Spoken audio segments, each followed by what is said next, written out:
गाजरचा हलवा तर तुम्ही सर्वांनी नक्कीच बनवला असेल. तर गाजरपासून मी एक नवीन स्वादिष्ट अप्रतिम लागणारी रेसिपी दाखवणार आहे. तर चला आपण रेसिपीला सुरुवात करू.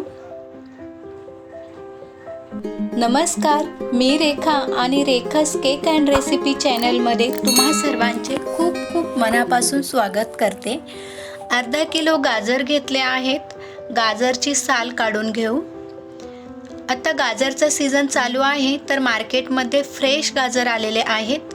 साल काढून झाल्यावरती आपण कट करून घेऊ. तर सर्व गाजर मी कट करून घेतलेले आहेत. हे कट केलेले गाजर कढईमध्ये घालू आणि त्यामध्ये 1 ग्लास पाणी घालू आणि हे गाजर आपण 10 ते 15 मिनिट शिजवून घेऊ. जास्त पाणी घालू नका. 1 ग्लास पाणीमध्येच गाजर शिजवायचे आहे. आता हे शिजलेले गाजर आपण काढून घेऊ आणि मिक्सरला बारीक पेस्ट तयार करू. गाजरचे जे पाणी उरले आहे त्यामध्ये 3 चमचा कॉर्नफ्लॉवर घालू आणि स्मूथ पेस्ट तयार करू. तर छान मिक्स करून घ्या. आता कढई गॅसवरती ठेवू आणि जे गाजर आपण मिक्सरला बारीक करून घेतले आहेत ते कढईमध्ये घालू. 1 वाटी साखर घालू आणि छान मिक्स करू.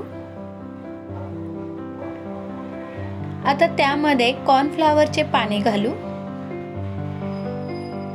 आणि पुन्हा मिक्स करू. 10 ते 15 मिनिट आपण हे शिजवून घेऊ. म्हणजे गाजरमध्ये जे काही पाणी आहे ते आपल्याला आटवून घ्यायचे आहे आणि हे मिश्रण थोडे घट्ट बनवायचे आहे. फ्लेवरसाठी मी व्हॅनिला इसेन्स घालत आहे. तुमच्याकडे इसेन्स नसेल तर वेलची पूड घातली तरीही चालेल. आता हे घट्ट करून घेऊ. 20 मिनिटांमध्ये हे मिश्रण घट्ट होते. आता त्यामध्ये कट केलेले ड्रायफ्रूट्स घालू. छान कलर आलेला आहे, तुम्ही पाहू शकता. आता हे मिक्स करू आणि एका कंटेनरमध्ये घालून घेऊ.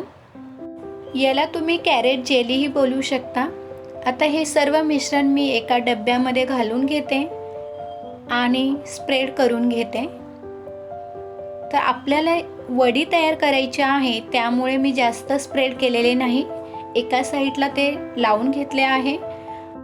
आता गार्निशिंगसाठी काही ड्रायफ्रूट्स आपण वरच्या साईडने लावून घेऊ आणि हा डब्बा 3 तास फ्रीजमध्ये सेट करायला ठेवू.